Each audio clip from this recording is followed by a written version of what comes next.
So we're back. The battery died on the laptop here, so we have to do a two-part video. At the time, we were talking about the cap and making sure we only nip the end, and then we were talking about how the wrapper, I'm sorry, not the wrapper, but the label is put on with some pectin. Basically, as the cigar warms from you smoking it, that pectin is going to almost melt, and you can peel the label off. At that point, don't peel it off when you first start the cigar because you'll rip the wrapper. When you rip the wrapper, you've screwed up the whole cigar, so don't do that. So hold on. We have relit. They both went out on us. We're going to go to this Maduro here from La Perla Habana. And it's a Maduro. Don't let the color scare you. It does scare me a little bit. I usually stay away from the Maduros, but I'm willing to try new things. So we're going to go with that for a cigar next. We're going to cut it again with that Boston cigar cutter. We're down to the nub on these, so by the time we probably come back, we're going to give you our final thoughts on these guys, and then we're going to start lighting up this bad boy. We are still putting down the Great Rhythm Brewing Company Resonation. It's an awesome beer. I'm a big fan right off the bat. Me too. There's not a lot of them that I don't like, but I'm going for this one. This is the hot bomb that we were looking for when we were talking earlier in the first video of hot bomb. This is that. It's a beauty. We'll be back in a little bit, and we'll go to the next thing. Hey! Welcome back. Campfire Critics, thanks for stopping by. Sorry, we're a little long-winded today. We had a couple of different beers to review, and we're finishing off this cigar, which has been a beautiful thing from start to finish. The spices really never changed throughout. I don't know, we said we're not going to get too technical, but when I do inhale through my nose, I do get a little bit of that dark chocolate. Exhale. Sorry. I do get that dark chocolate taste.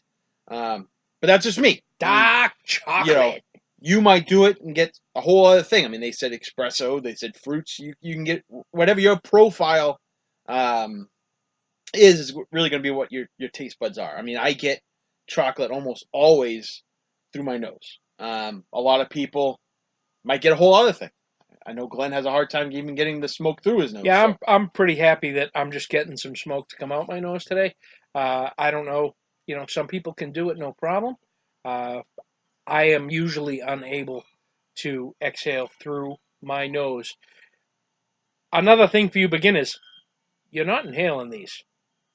No. And hey, feel free. If that's what you do and you enjoy it, then go ahead and continue. Cigars are not made to be inhaled. They are very strong. Get those flavors into your mouth, and you exhale it. A lot of times when you get them in your lungs, they burn a lot. You can cough. They're not really meant for that. There's no filter. There's no, none of that fancy stuff going on with these. It's all tobacco.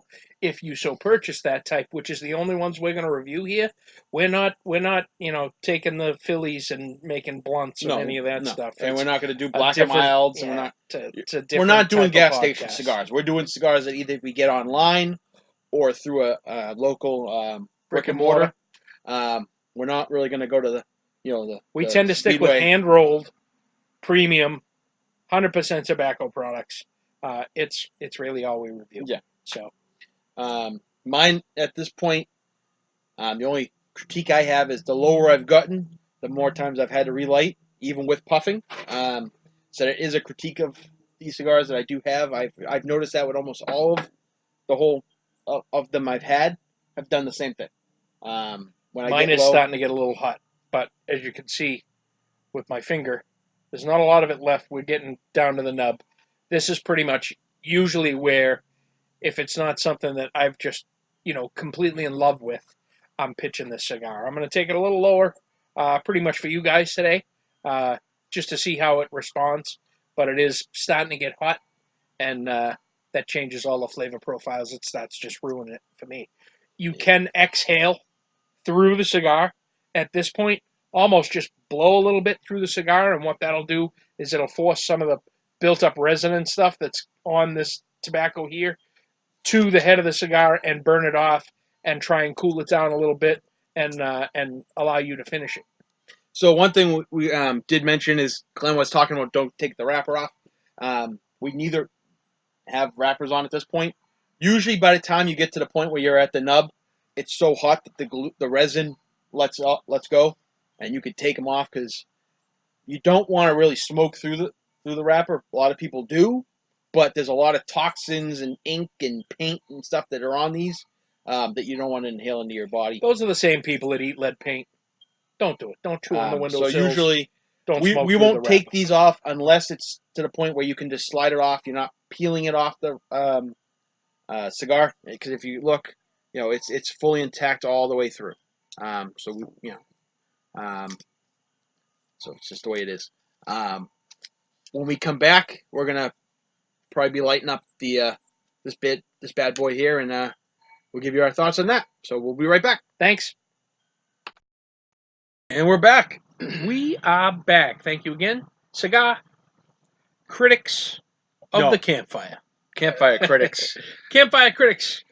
We're looking at La Perla Habana Maduro.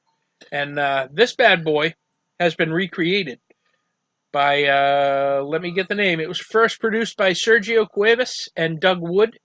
They've created a cigar in which commitment, quality, and flavor are the sole concerns. Using closely guarded techniques to age and blend the tobaccos, these men have produced a cigar that's worthy of the name Perla Havana.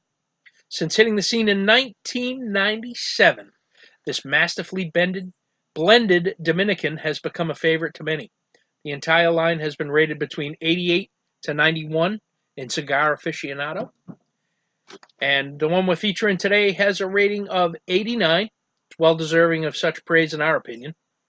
The cigar has a blend of Honduran, Nicaraguan, and Dominican long fillers, a Nicaraguan binder, and a gorgeous Brazilian Arapiraca Maduro wrapper that gives the cigar a toasty, medium-bodied bouquet. We get balanced flavors of oak, leather, earth, with notes of honey, vanilla, chocolate, and pepper that'll build in flavor as you smoke it. And so we'll be the judge of a lot of that stuff, because that is from the what website are we on here? Cigar Month Club gave us all that info. Shout out to them, Cigar of the Month Club. Thank you, guys. So we're gonna give our review on that. If it's hopefully we can get some of those flavors that they were speaking of. We did finish the Alpha Dog. It was perfect all the way through. Really you couldn't ask for a better cigar. Do you want to show them how to toast a cigar properly? So this is what I'm going with right here. To toast the cigar, you get that just above the flame. And again, you're looking to heat that wrapper to bind it to the fillers. And that's going to provide you a nice, smooth, even burn as you go throughout. So if you look, I don't know if you can see it on my, if the camera shows it justice, but see how it's nice and black? That's what you're looking for. The next step would be the white coals, which you'll get when you start puffing on it. I'm using a Zycar cutter. A lighter, I highly recommend it. It's windproof, waterproof. I've had it for over 10 years now, because I bought it when I was 18, so I've had it, I'm now 31, so I've had good luck with it. I've got the Rockwell lighter. It is a four-section torch, and I got this off of cigarbid.com. I do recommend cigarbid.com. It is a great way for you to score some really decent cigars at some pretty inexpensive prices. Give it a shot. See what you think.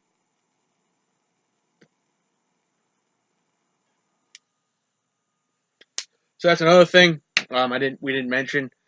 As you can see when I was lighting my cigar, you want to twist it as you're lighting it. Again, for the newcomers, because if you do only light in one spot, you'll get what they call canoeing, where one part of the cigar burns and the rest of it doesn't, because you didn't actually light the whole cigar the way it's meant to be.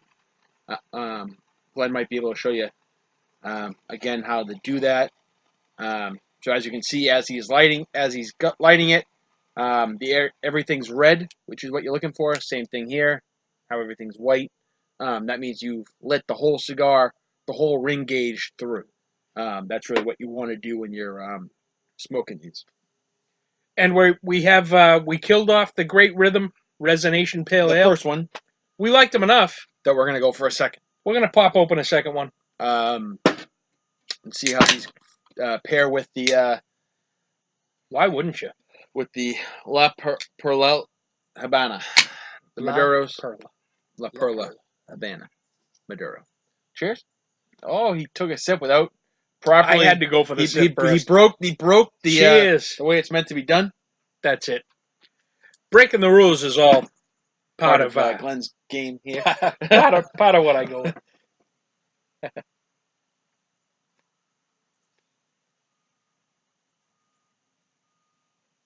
Now, what do you keep your humidifier at? I try and keep mine around 70%. I usually do. I have the gel beads, so I usually keep it around 68. I've had really no issues with it, but you can have problems with your cigars depending on your humidity. One thing I've heard, and I haven't experienced it myself, is beetles. I'm not sure what the. So what happens is tobacco leaves are grown outside, so it's just how it happens with farming. Regular farmers would know this. You do get bugs that land on your plants and lay eggs. No different in the tobacco world. You will get bugs that will lay on the tobacco leaves and they live on them. Well, if your humidity is too high, the eggs will hatch, which will mean that the bugs will hatch, obviously. And what they'll do is you'll get little holes throughout your cigar, and your humidor will get infested with bugs, and they will eat everything in your humidor. Not I've never experienced that myself either. Don't want to experience it because I don't even know what you would do at that point of salvaging what you have left, because you have to imagine that everything's contaminated at that point. Some of you guys, not us by any means, but some of you guys with these crazy humidors and Tupadors and winadors. Some of you guys have more money in cigars than I have in the bank. You can lose everything you got by having those beetles take over. So you want to pay close attention to your humidification percentages and stuff like that. So you see that a lot with people that age their cigars for a long term. A lot of people will buy a box of cigars, and unlike us, won't just smoke through them. They'll buy box after box after box, and then they will age those cigars. And that's when you usually see that. You also can get mold on the wrapper, which is another effect of humidification. I'm not somebody that usually stores mine very long. I usually buy a cigar. What's the other word? What's the other word for the mold? Plume. Plume is what you want. Plume is a almost like a film over the wrapper, which little grayness, little. A lot of people that are big into the cigar world that love that stuff will show close up pictures of plume on the cartel, which we are members of, or different cigar. I'm all about it. If you can get that into your hobby, do it, and talk to us, because we love cigars and we love the time to relax and chill and have a cigar and everything else. But we buy them to smoke them. We don't have walk-in humidors at our houses, and we can't store cigars for years on end. I know you've had a couple that you've had for a year, or you've had for this. I pretty much buy them to smoke them. That we had last week. I pretty much buy them, and I buy a box of 20 or whatever, and I've got maybe another 10 or something in my humidor, so I've got 30 at a time, and I smoke those until they're getting down to the point that I know I'm running out, and I get more. I don't have room to store cigars for an extended period of time, which perhaps somewhere down the road, if I could build a humidor into my home and do something like that, that'd be great. But for now, it's pretty much buy what I'm gonna smoke, and I have 2 humidors myself, so I usually keep the rare ones in one, and then my smoking regular, weekly, daily cigars in another. So the ones that are my super rare ones that I either get gifted by friends, or, like I might take one out of a box that I get and I put it off to the side, but I'm usually in the same boat. I just smoke them because that's what they're meant to be. You had a pretty cool little travel humidor. We should break that out and show that off. Uh, just who made that? Cigar Caddy. So that's Cigar Caddy. I know Herfador makes one, and a lot of these other. Sometimes you can buy a pack with 5 cigars and a travel humidor. Travel humidor is a great way to keep these humidified and have them at the ready if you're going golfing or whatever the story might be. So they're usually foam inside with a little humidification device here. They're not like your regular humidor you keep at your home where you keep a lot of distilled water in them. These are more for your uh, Vita packs and stuff. Yeah, it's not something you're going to take long-term storage or anything like that. It's something you throw this in your backpack, in your car. You're going to smoke these 4 or 5 cigars. Yeah, you're going on a long trip and you're going to smoke them for the weekend. That day or the weekend, and you've got them with you. They're protected. It's a nice crush-resistant case.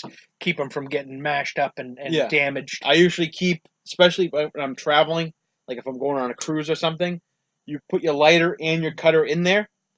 Usually don't have an issue traveling that way. Not to say that you might not, but a lot of times if it's in the case and it's not in your carry luggage, it's in your stowaway duffel, whatever. They usually leave you alone with that, and you can travel with your cigars that way. If you find that you're somewhere where they're going to make you throw that stuff away, feel free to throw it into a shipping package, one of those mail it packages, and send it right over to the Cigar Cartel. We'll take good care of it for you. No, not the Cigar Cartel. The Campfire You can send Critics. it to them, but they're not going to review it for you. If you send it to us, we'll you want to send it to the Campfire Critics in Massachusetts, because otherwise you won't see our faces reviewing those cigars. It'll be some guy that we don't know doing it. So I can give you a pretty honest review on these. I don't smoke Maduros on a regular basis. If I'm at a cigar shop, I usually don't even look at them because it's not usually something I go for. On occasion I will, but usually I don't. These are very mild. And when Glenn first brought these out during our break to show me them, he was nervous. I was nervous because these are black. And usually I say, this is a serious cigar. It's a big ring gauge. Everything about it is not something I would normally smoke. I usually don't smoke the big ring gauge, and definitely not the Maduros. But these are very smooth, very medium bodied. And if you are someone that's new into cigars and you're trying a different between the Connecticut's and such, this would be on the Maduro side something you want to start off with. Don't fear the blackness. A lot of people do because they always get told these are full to heavy bodied cigars, especially with the ring gauge. Everything about it should scare you. Tell us if you don't know. Tell us. Go ahead and send us an email over to cigarcritics@yahoo.com. Have you smoked a Maduro? Did you like it? Did it make you puke? I'm not going to lie. I have pulled over in my car on probably 2 occasions and thrown up towards the end of the cigar. It's usually after a long ride.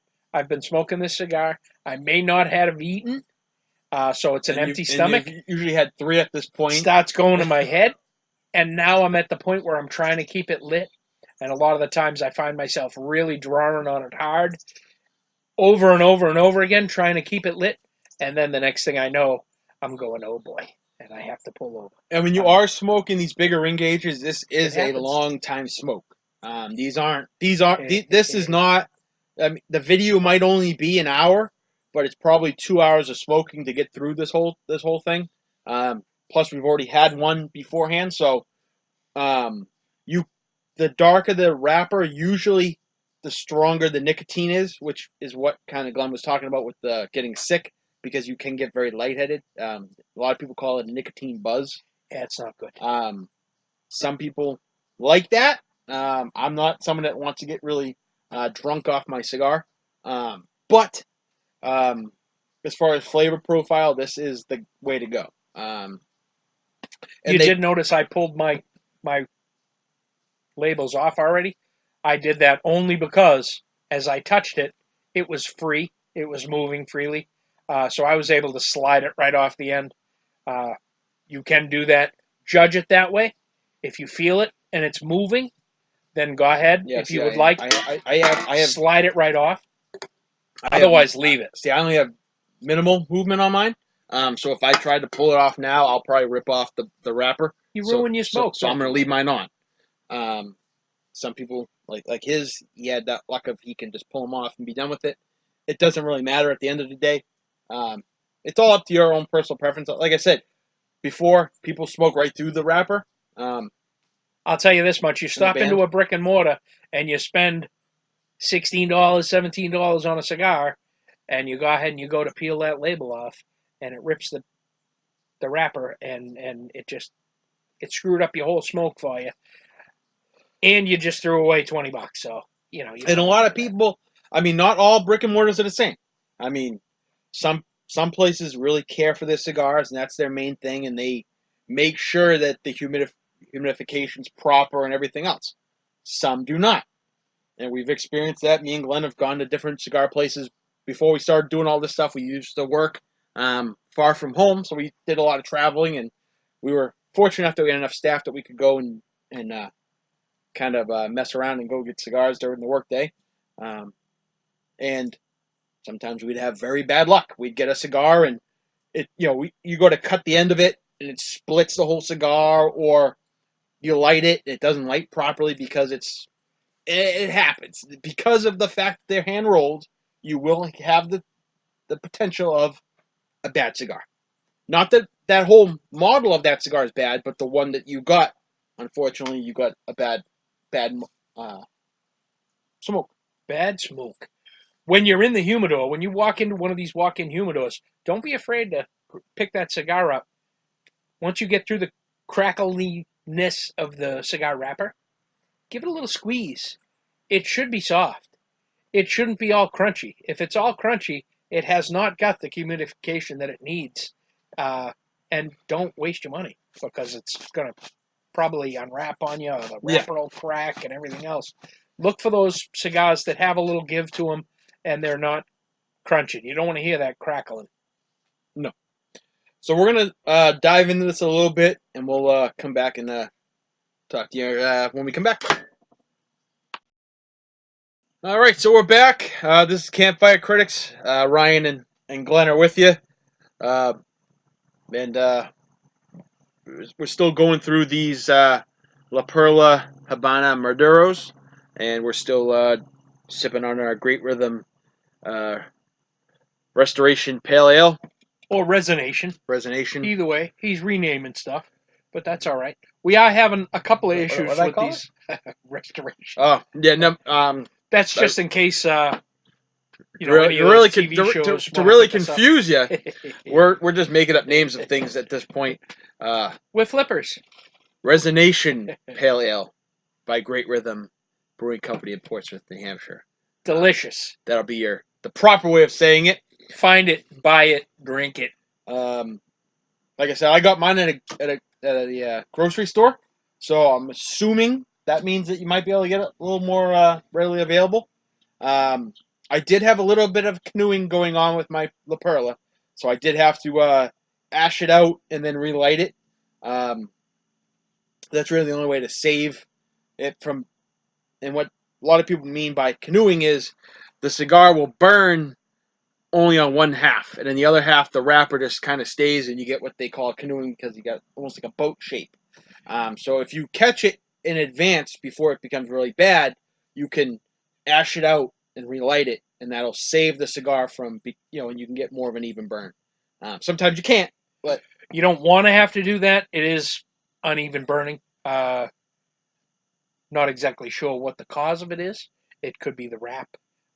It could be tightness or something like that. But mine seems nice and loose. My drawer is really nice on it. But I am getting a little bit of that. It can also be, especially smoking in the car. Yeah. With the window open a little bit. The wind. You get the wind blowing at a certain angle. You want to make sure that you're turning that cigar pretty much every time you draw on it. Give it a little quarter of a turn or something, and then continue smoking. And where we're doing these videos on camera now instead of just off camera, you will actually see us doing that a lot during the smoke as we're drawing on it. You'll see us turning them, and that's why we're doing that. If you hold it in one's position a lot of times the bottom will canoe and the top won't because just the way the wind blowing and stuff. And we are outside. We're in a screened-in room right now. Keep the bugs away. It's not the absolute nicest day here in New England, but we do have blue skies, probably about 68 degrees. Not a pool day by any means. It's a little cool with a breeze, but we'll take it. It's all good this Yes. time of year in New England. We're getting closer to the winter, so soon you'll probably see us sitting right at that campfire that's right behind us because we are campfire critics, and it'll be cold enough that we'll need to be sitting behind it. Makes sense, So right? we'll probably be outside of the screening room and sitting behind the Once it fire. gets too rough, we'll probably just be inside. So, but in the meantime, we'll try to enjoy the outdoors as much as we can. Um, Another thing I wanted to talk about, and I don't know if you know or have any experience with it, activities that you can smoke a cigar with. So I do a lot of fishing. That's my main thing, and I do have a little holder that connects to my rod that holds a cigar. It's kind of cushions. It's made for golf, so it's made. You hook your golf club, and you can hold the cigar. I'll be right back. You continue on describing that. I'll use mine for the cigar. So that way it's not in your mouth the whole time because you don't want all that smoke.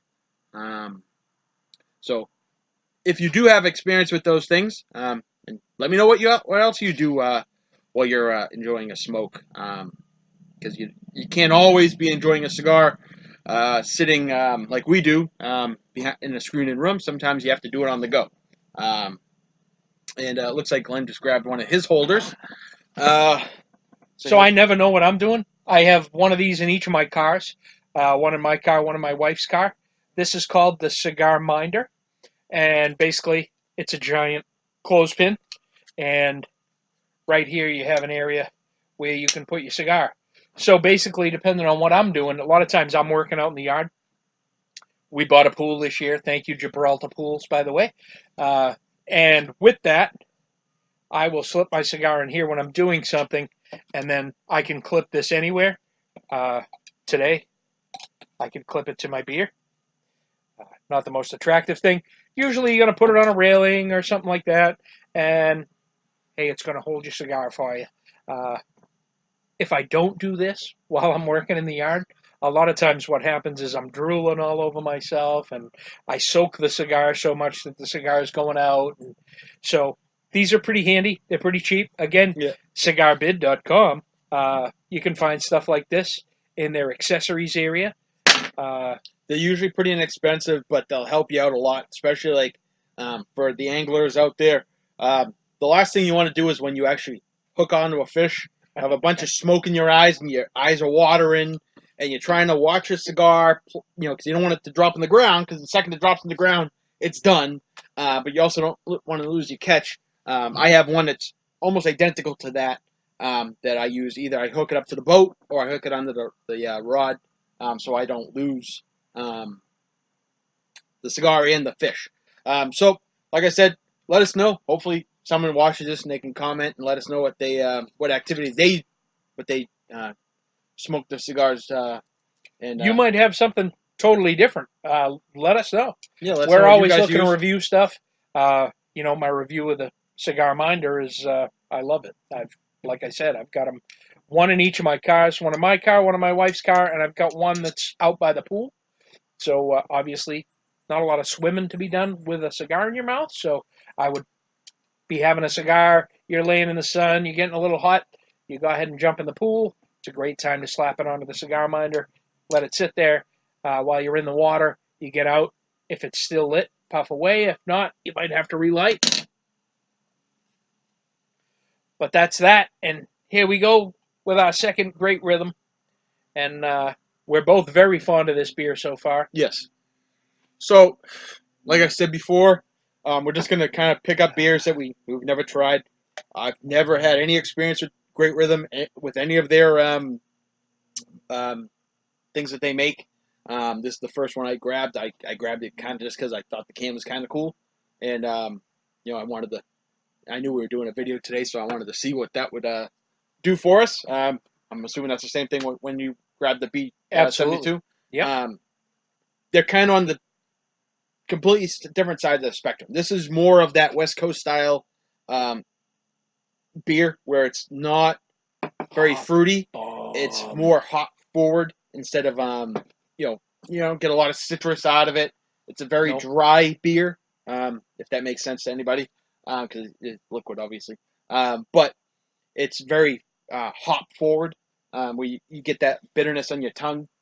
With a darker cigar like what we're smoking now, it pairs very well. Oh, nice combination. Because you have kind of the bitterness of the cigar with the dryness of the beer. And it's a relatively strong hoppy beer, so you've got some strength there, and you've got the Maduro cigar, which has a little strength to it, a little body, and they blend together really nice. So we're liking it. We're gonna get a little deeper into this. This is definitely a longer video than we really intended, but we also weren't intending on doing 2 cigars. We kind of were, but we kind of weren't. This is kind of like the first thing with the video, so we're kind of getting used to the whole thing. It's pretty weird. It is very weird. It's weird looking at yourself because you're looking at yourself talk to the camera. Not natural. It's not a natural thing. So if we are a little awkward on it, luckily enough, we're both pretty good looking guys. Yeah, I mean, so, thankfully, if there's any ladies out there watching, too hot on the eyes, they have some eye candy to look at while you're watching this. we shoot for whoever, women that are smoking cigars. Hey, I mean, there's plenty of them. We're a fan. I mean, we of the Sisters of the Leaf. I mean, we like I said, we're both members of C2. So you have a lot of people that of different genders that are doing the cigar lifestyle.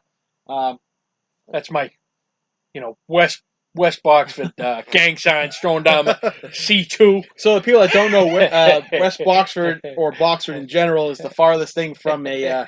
We're out in the woods. You're in the woods here. We're in one of those suburban bubbles, so Yeah, neither of us are really not a whole lot of gang signs going on and stuff out here. So I try and make up for it. You'll see me every once in a while driving around town, throwing down the C2 sign, and the police get a big kick out of it when they lock me up because they don't know why. They don't know why he's throwing out those hand signals, other than they don't know what C2 What is this fat old guy driving a old man's Cadillac? So if you are watching this video and you aren't a member of the Cigar Cartel or C2, depending on how it's posted on Facebook at any given time, because Facebook constantly changes their regulations on those things. By all means, throw an invite out there. We'll try to get you into the group. It's not something that's a public group, so you have to be accepted into it. It's somebody has to get you in. Yeah. So, but we're those guys. So if you want to get in, me and him are very willing to just let people into it. Some very knowledgeable people on there. They can give you a lot of info on the cigars. A lot of people have rooms dedicated just full of cigars. I mean, neither of us will ever have that. Probably not. 4 kids? No, probably not. I don't have any kids, but still probably not. But we enjoy the site. There's a lot of great people that are on it. It's really nothing bad to say other than. No, they do a really good job. Obviously, you have the nonsense that every site has. They squash it though. They keep it to a minimum. They'll shut that down pretty quick. So if you are a member or you're going to join as a new member, you do have to be respectful. It's all about cigars, and that's really all they want you to talk about. It's really not for you to throw whatever. Facebook has really changed a lot of the stuff that you're allowed to do on there too. So there's not a lot of giveaways and stuff like that on there anymore. There used to be. But they've kind of put a squash on some of that stuff, I guess, legality-wise. You're not able to do a lot of that stuff these days. That's why it's now known as C2, not the Cigar Cartel. Yeah. But as you can see, this is what canoeing looks like. So if you look at this side of my cigar, it's very well burnt. And if you go over here, you see a lot of wrapper. That is textbook canoeing. I'll try to correct it. But there are a couple of things you can do. I've seen people wet their finger, a little bit of saliva on the hot edge, and try and slow that edge down and let the other edge catch up. one of the easiest things to do is to hit it with the lighter and try and bring it back a little bit. He was talking about ashing it out. Basically, by ashing it out, you're going to take what's there for the ash and you're going to knock it out on an ashtray or whatever the case may be, and then hit it with the lighter and try and bring down the area that's not burning to the area that is burning, But so that it's more even. But if you're trying to light it up, as you can see, the outside edge gets very hot, which is what you're trying to do because you're trying to catch up the heat on that side of the cigar to match up with the other side to then correct the canoeing. There's multiple. I mean, everyone has a different way of doing it. Again, if you have a way that does works, fixes it every time, please let us know because we'll definitely try that on the next time we have a cigar that does that for us. Because again, we're not experts. We're the farthest thing from it. We won't claim to be experts. No. We're just guys in front of your computer that are smoking cigars and drinking beer, and hopefully you find some entertainment in that. Getting back into the sports side, because I think that's where a lot of people are, and football's the big thing out there. Let us know what your team is. Obviously, we're from New England, so we're Patriots fans. We had a very dominating victory over the Dolphins the other day, 43-0. Smoke, Joe. Smoke. Do you have any takeaways from the game that you want to talk about? Just, we talked briefly after the very first game where they came out looking like there was no drop off from last year. They've lost a few players and they're making do with what happens. The one thing with this Belichick Brady team is the plug and play availability of their backup players. They almost don't lose a step. I mean, No. it's crazy to think that that they're that good with their scouting and stuff like that. They can have these Belichick's players been in sitting the on the league bench for 20 years. It's amazing. Brady's been in for forever. Yeah. And anyone that says that it's just Brady that's causing the success or just Belichick, you're fooling yourself. It's the combination because you can have the greatest coaching team in the world and still lose, or you can have the best quarterback in the league and still lose because it's got to be something. Well, and it's what they're willing to do for the game. Yes. Tom Brady is not someone that shows up without preparation. Tom Brady works his ass off all the time. Everything he does is about his job. Yeah. The way he takes care of his body. I mean, even though he's probably going to go down as one of the greatest quarterbacks in all time, at least in our opinion. The greatest, as far as I'm concerned. He treats himself just like any other player. He doesn't make himself out to be this superstar that's Hall of Famer, multi-time Super Bowl MVP. He's just another one of the guys. And I know some of you guys out there, you love to hate him, and that's cool. And I would be that same guy if I lived in East Omaha, Nebraska, or something. I'd be hating on him too. But you have to appreciate excellence, and that's what he brings to the table every day. I mean, this guy, he's incredible. Yeah. What he's done for the game and everything else. I mean, he is just as far as being a quarterback, but even as a human being, the guy is does a lot of good he's things. aces. He's a good guy. You don't have all these allegations like we were talking about Antonio Brown in the last video. You don't see that with Brady. You don't see that squeaky clean, baby, squeaky clean, and we love that. That's what we love. The whole package. He's if I'm watching a great football, individual. If I'm watching football, I'm looking for the player. I don't want to know that they're a rapist or whatever. I mean, those things. Once I hear that, I'm kind of not into that player anymore. At that point, Rice. You lose. You can be a great player, but if you're a dink, you're just. I mean, same thing. In New England, people loved Aaron Hernandez. He was a murderer. So obviously now you don't hear about him at all. I mean, obviously there's been other things that happened since then, but that wasn't football's fault. I mean, what a damn shame. I mean, somebody with all that potential. I mean, and you can take him out of the ghetto, but you can't take the ghetto out of him. It's just too bad that he's got, these leeches that attach to some of these players that grew up in the inner city. It's a lot about who you associate yourself with. I mean, if you associate yourself with the NFL needs to do a better job at being able to separate these young players that may be unfortunate. Maybe there needs to be a teaching thing. Kind of get them away from the criminal element. And because all you're doing is hurting your own brand and that's right. the team's That's brand right. and such. And we won't get into the kneeling for the American flag and stuff because I didn't watch football for a good season or two because of that stuff. I don't go for that. I am a veteran. As much as we try and support veteran-owned businesses and stuff like that, I don't think the flag or the national anthem is a time for any type No. of And we're not going to get that into nonsense. and like we said before, we're not going to get into politics. We will give you our view on some stuff, like the kneeling of the flag. I think that's a sign of disrespect. We're not going to go too deep into that beyond those couple comments. Obviously, Glenn's a veteran, so you know, um, I'm he's passionate about some sacrificed. stuff. He's sacrificed for the country more than I can't say I have. I So just don't think it's the time or place. Moving on. yeah. On the injury front, another football news: Drew Brees got hurt. Did he? During the Is he game out? yesterday. He's going to be out for at least 4 to 5 weeks. Oh boy. Saints? Yes, thumb Ooh. injury. They do not. They have a backup that's making $7 million a year, and he's untested. Oh boy, that's a lot of money. If somebody wants to pay me $7 million, I'll sit on the bench. Yeah. And I'll give you everything I got. I don't even know I don't even know the backup's name. I just know $7 I just know that from what I was year? hearing on the radio the other day, they were saying he makes $7 million. I never caught the name. He might have a walk-in humidor. $7 million a year. He probably has a cigar room if he Yeah. smokes cigars. Yeah. If he doesn't, we'll design him something. Yeah, we Get in touch with the Campfire Critics. Yeah. We're the men.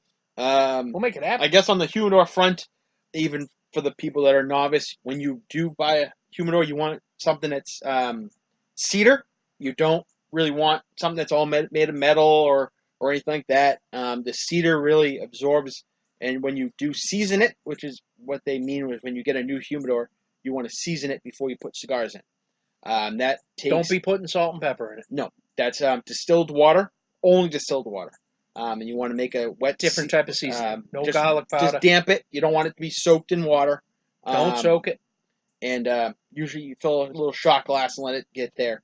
We were talking about humidity before with how we like our cigars. That's how you get it to that point.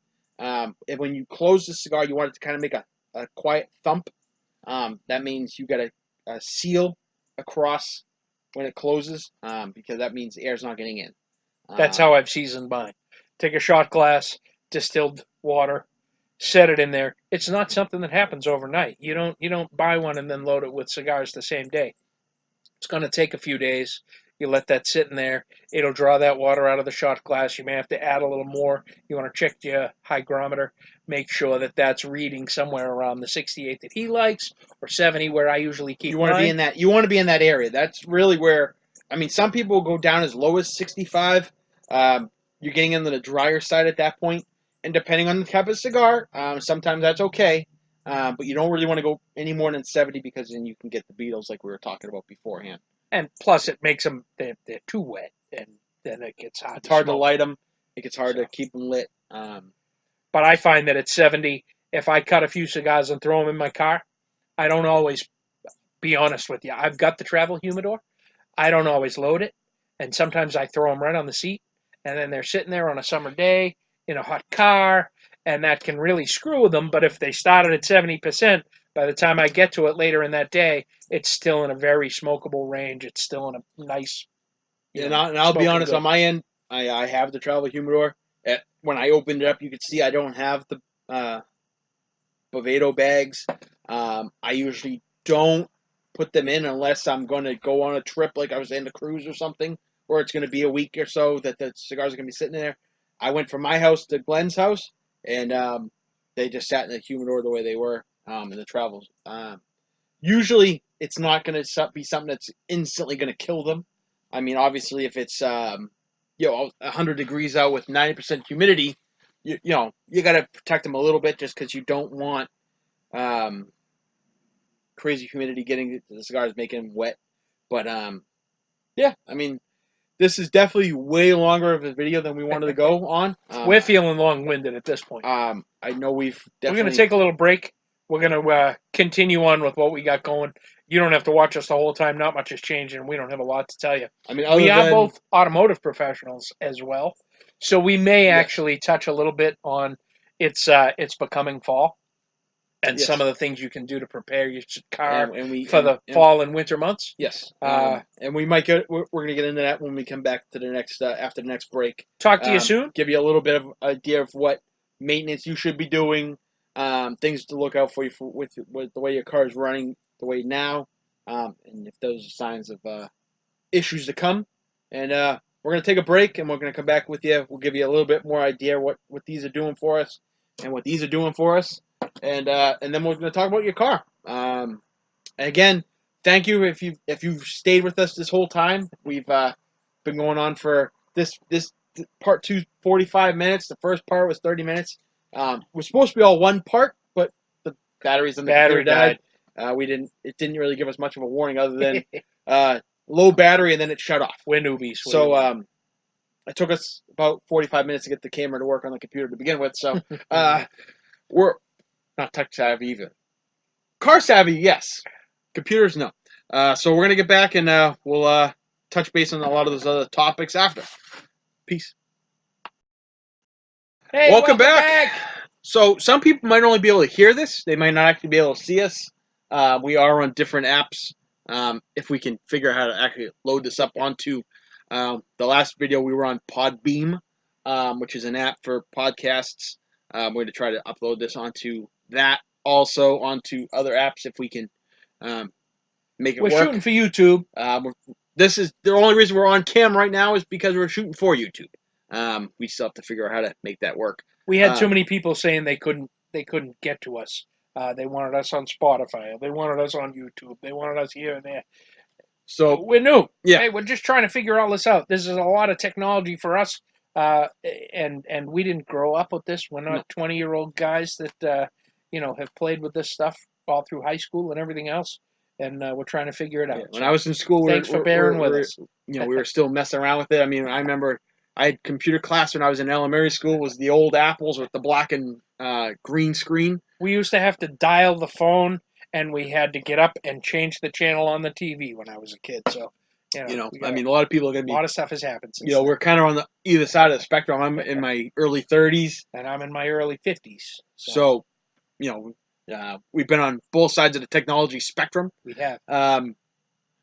But anyway, going forward, we're going to talk about car care for the winter. Automotive. So this time of the year, one of the things that everybody I know from being in shops, especially when you're in cold climate like we are. I mean, we're in the Northeast, so it gets into the real crappy, negative 10-degree weather. You've got these nights already right now. We're seeing 40 degrees at night. And then you're seeing 70 degrees, upwards to 80 degrees the other day.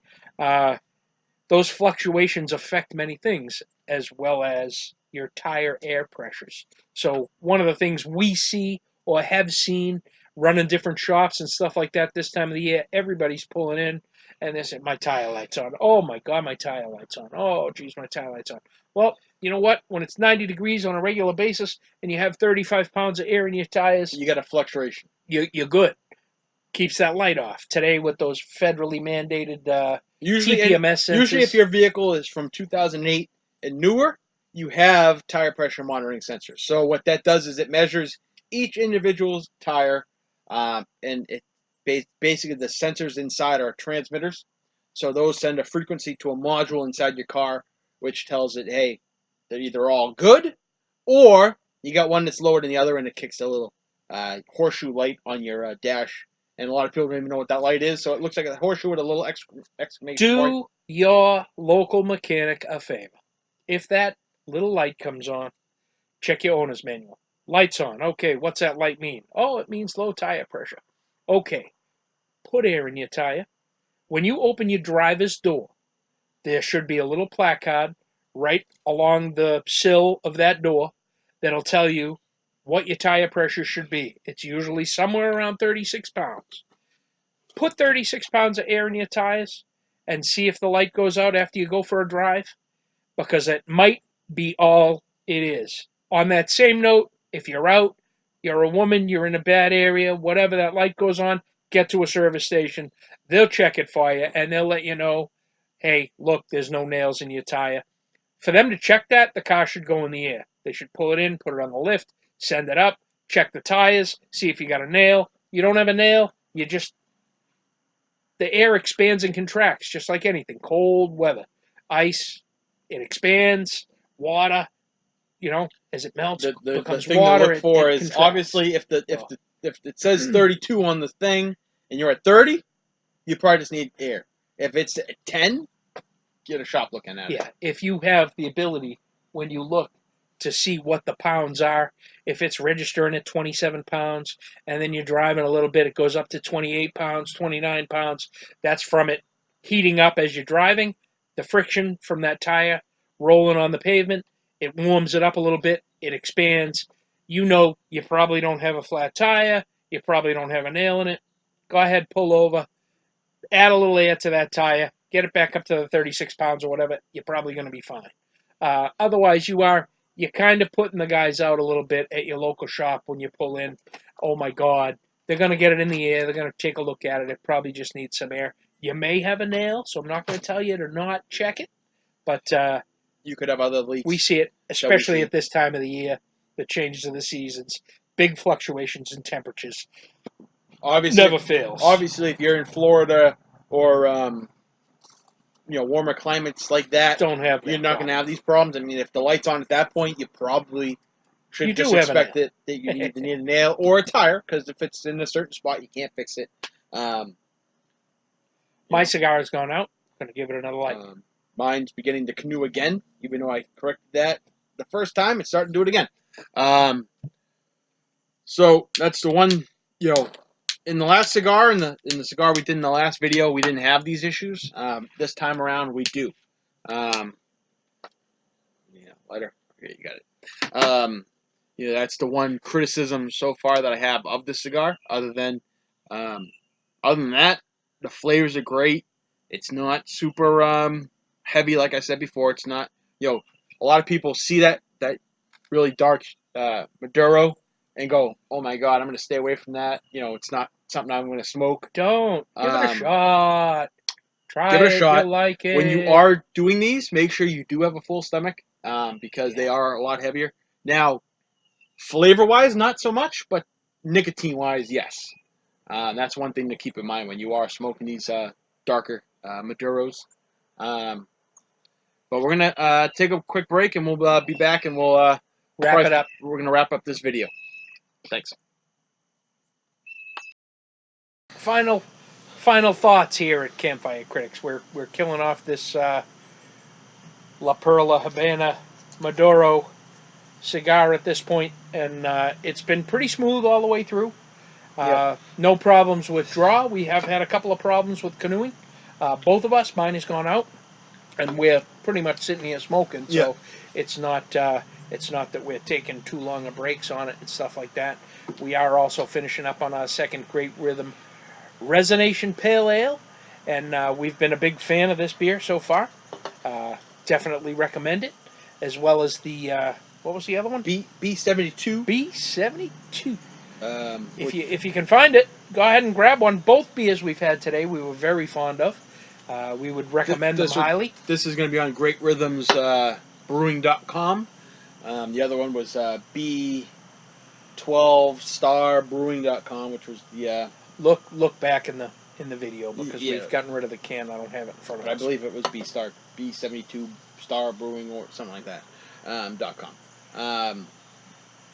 We've talked about lots of different things. Yes. We've talked about some basic car stuff. We've talked about sports. We've talked about cigars. We've talked about beer. If there's stuff that we're not touching on, give us some feedback. Like I said, we do have our own email now. It's campfirecritics@yahoo.com. And give us a shout. This was a different platform than we did the last video. If it is too long, let us know. If it's too short, let us know. We feel that it's too long. Yeah, we both feel like we just kind of ranted a little bit on this. If you like mainly it, great. Just because we're not used to being in front of the camera, which I think created some of it. The other side of it was we didn't really plan on the second cigar.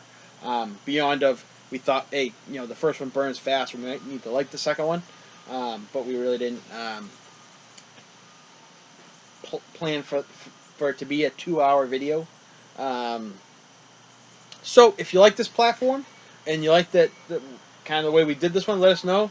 If you didn't, let us know. And if you have any ideas on how you keep your cigars while you're doing your outdoor activities, or if you have any questions on car care, we can answer that too. I mean, we're not this isn't the platform that we really plan on doing automotive, but we've both been in the industry for a long time, so we can answer a lot of your basic automotive questions. We're not going to get into diagnosing your check engine light. We're not going to come to your house and fix your car. No, we're not going to do that. Happen. We're done. That's why we're doing this. We're trying to get away from doing that. Yes. If you want to pay us to do that, we're willing to any way to make extra cash. You can't afford us. You can afford us to do just about whatever you want us to do on that end of it. If you have a beer that you really think pairs great with a certain type of cigar, let us know on that end of it. If we can get our hands on that beer, we will. If there's a certain cigar you guys are falling in love with and you want us to talk about on our end, we'll try to grab that too, and we'll review. Let us know or shout out to us. Send us a couple. We'll smoke them right in front of you. Obviously, this is our second video, so we're trying to get as much feedback as we can, so we know either way, are we wasting our time?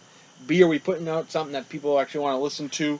Or see if there's something we can do better to make it so that someone wants to listen to us and ramble on for 2 hours or whatever. Yeah, we're all about feedback, so anything you can give us. Probably the next one, we're going to try to keep it to that half-hour platform that we said we were going to do the first one on.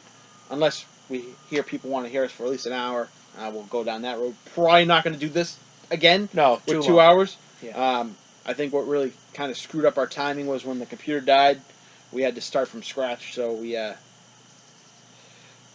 went off the rails a little bit. If there's a certain topic that you enjoy us talking about, whether it be sports, cars, beer, cigars, anything, we try and stick it to stuff that man stuff. So whatever. We're not going to go over knitting videos on. Yeah, we're not. Or how to make a bouquet of flowers. We're not going to go down that road with you. But if you want to know us how to, if you want us to go over how to season a humidor, we can do that. I'll bring one of mine and we can do that with you on camera. We may get the smoker going at one of these because there's a smoker. And we can go over how to get a little how to get some good barbecue. Some barbecue going for you. We've got the campfire that you've been looking at in the background there. Not running today, which it's coming. Which kind of fits our platform because we are Campfire Critics. And you can find us again at Twitter, Facebook, Jeez, we're all YouTube over the place. now. We're trying.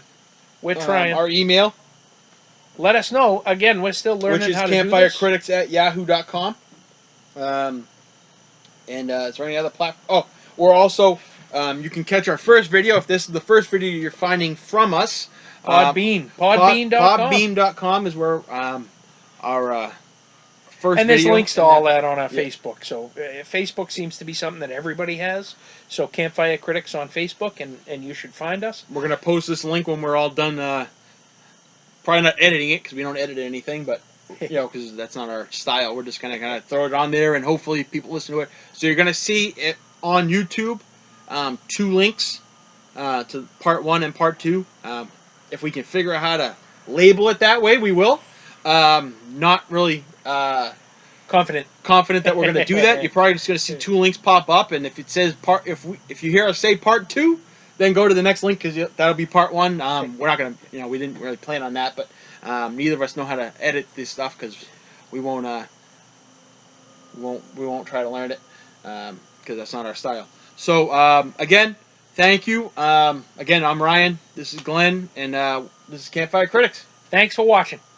Bye. See you next week.